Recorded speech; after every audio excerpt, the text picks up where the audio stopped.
14वां अध्याय। अग्नि यज्ञ, देव यज्ञ और ब्रह्म यज्ञ का वर्णन। ऋषियों ने कहा, प्रभु, अग्नि यज्ञ, देव यज्ञ और ब्रह्म यज्ञ का वर्णन करके हमें कृतार्थ करें। सूत जी बोले, महर्षियों, गृहस्थ पुरुषों के लिए प्रातः और सायंकाल अग्नि में 2 चावल और द्रव्य की आहुति ही अग्नि यज्ञ है। ब्रह्मचारियों के लिए समिधा का देना ही अग्नि यज्ञ है, अर्थात अग्नि में सामग्री की आहुति देना उनके लिए अग्नि यज्ञ है। द्विजों का जब तक विवाह ना हो जाए उनके लिए अग्नि में समिधा की आहुति, व्रत तथा जाप करना ही अग्नि यज्ञ है। द्विजों, जिसने अग्नि को विसर्जित कर उसे अपनी आत्मा में स्थापित कर लिया है, ऐसे वानप्रस्थियों और सन्यासियों के लिए यही अग्नि यज्ञ है कि वे समय पर हितकर और पवित्र अन्न का भोजन कर लें। ब्राह्मणों, सायंकाल अग्नि के लिए दी आहुति से संपत्ति की प्राप्ति होती है तथा प्रातःकाल सूर्यदेव को दी आहुति से आयु की वृद्धि होती है। दिन में अग्निदेव सूर्य में हो प्रविष्ट हो जाते हैं, अतः प्रातःकाल सूर्य को दी आहुति अग्नि यज्ञ के समान ही होती है। इंद्र आदि समस्त देवताओं को प्राप्त करने के उद्देश्य से जो आहुति अग्नि में दी जाती है वह देव यज्ञ कहलाती है। लौकिक अग्नि में प्रतिष्ठित जो संस्कार निमित्तिक हवन कर्म है वह देव यज्ञ है। देवताओं को प्रसन्न करने के लिए नियम से विधि पूर्वक किया गया यज्ञ ही देव यज्ञ है। वेदों के नित्य अध्ययन और स्वाध्याय को ब्रह्म यज्ञ कहते हैं। मनुष्य को देवताओं की तृप्ति के लिए प्रतिदिन ब्रह्म यज्ञ करना चाहिए। प्रातःकाल और सायंकाल को ही इसे किया जा सकता है। अग्नि के बिना देव यज्ञ कैसे होता है, इसे श्रद्धा और आदर से सुनो।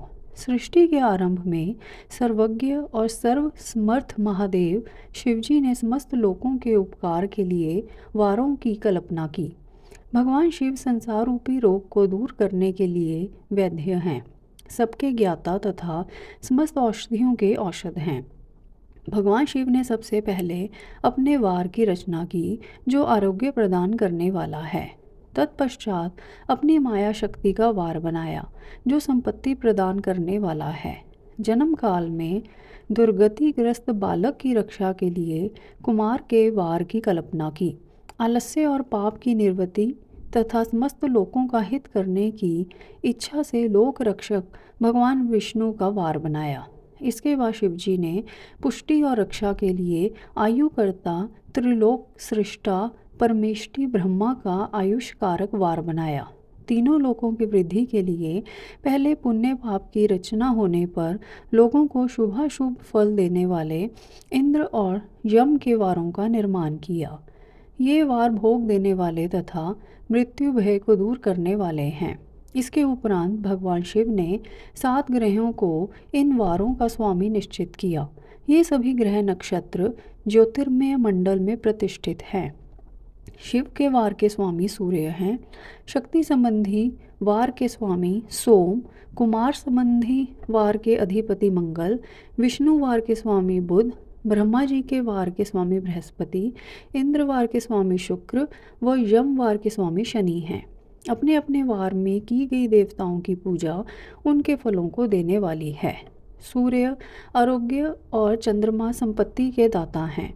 बुध व्याधियों के निवारक तथा बुद्धि प्रदाता हैं। बृहस्पति आयु की वृद्धि करते हैं, शुक्र भोग देते हैं और शनि मृत्यु का निवारण करते हैं। इन 7 वारों के फल उनके देवताओं के पूजन से प्राप्त होते हैं। अन्य देवताओं की पूजा का फल भी भगवान शिव ही देते हैं। देवताओं की प्रसन्नता के लिए पूजा की 5 पद्धतियाँ हैं।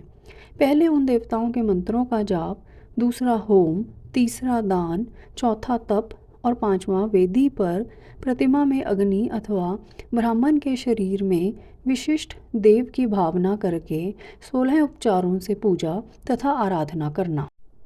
दोनों नेत्रों तथा मस्तक के रोग में और कुष्ठ रोग की शांति के लिए भगवान सूर्य की पूजा करके ब्राह्मणों को भोजन कराएं।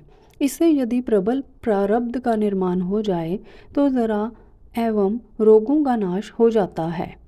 इष्ट देव के नाम मंत्रों का जाप वार के अनुसार फल देते हैं। रविवार को सूर्यदेव व अन्य देवताओं के लिए तथा अन्य ब्राह्मणों के लिए विशिष्ट वस्तु अर्पित करें। यह साधन विशिष्ट फल देने वाला होता है तथा इसके द्वारा पापों की शांति होती है। सोमवार को संपत्ति व लक्ष्मी की प्राप्ति के लिए लक्ष्मी की पूजा करें तथा पत्नी के साथ ब्राह्मणों को घी में पका अन्न भोजन कराएं। मंगलवार को रोगों की शांति के लिए काली की पूजा करें। उड़द, मूंग एवं अरहर की दाल से युक्त अन्न का भोजन ब्राह्मणों को कराएं। बुधवार को दधि युक्त अन्न से भगवान विष्णु का पूजन करें।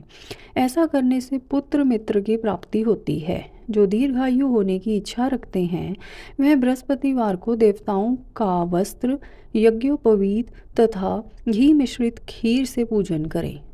भोगों की प्राप्ति के लिए शुक्रवार को एकाग्रचित होकर देवताओं का पूजन करें और ब्राह्मणों की तृप्ति के लिए षड्रस युक्त अन्न दें। स्त्रियों की प्रसन्नता के लिए सुंदर वस्त्र का विधान करें।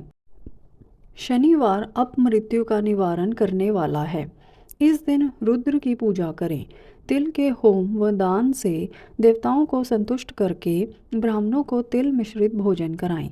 इस तरह से देवताओं की पूजा करने से आरोग्य एवं उत्तम फल की प्राप्ति होगी।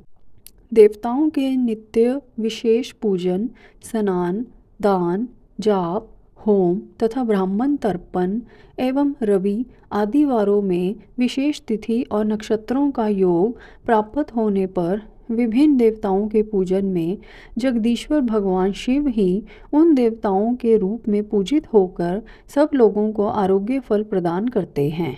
देश, काल, पात्र, द्रव्य, श्रद्धा एवं लोक के अनुसार उनका ध्यान रखते हुए महादेव जी आराधना करने वालों को आरोग्य आदि फल देते हैं।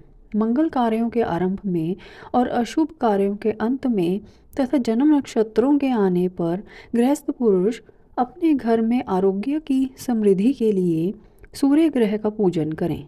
इससे सिद्ध होता है कि देवताओं का पूजन संपूर्ण अभीष्ट वस्तुओं को देने वाला है। पूजन वैदिक मंत्रों के अनुसार ही होना चाहिए। शुभ फल की इच्छा रखने वाले मनुष्यों को 7 दिन अपनी शक्ति के अनुसार देव पूजन करना चाहिए। निर्धन मनुष्य तपस्या व व्रत आदि से तथा धनी धन के द्वारा देवी देवताओं की आराधना करे। जो मनुष्य श्रद्धापूर्वक इस तरह के धर्म का अनुष्ठान करता है वह पुण्य लोक में अनेक प्रकार के फल भोग कर पुनः इस पृथ्वी पर जन्म ग्रहण करता है।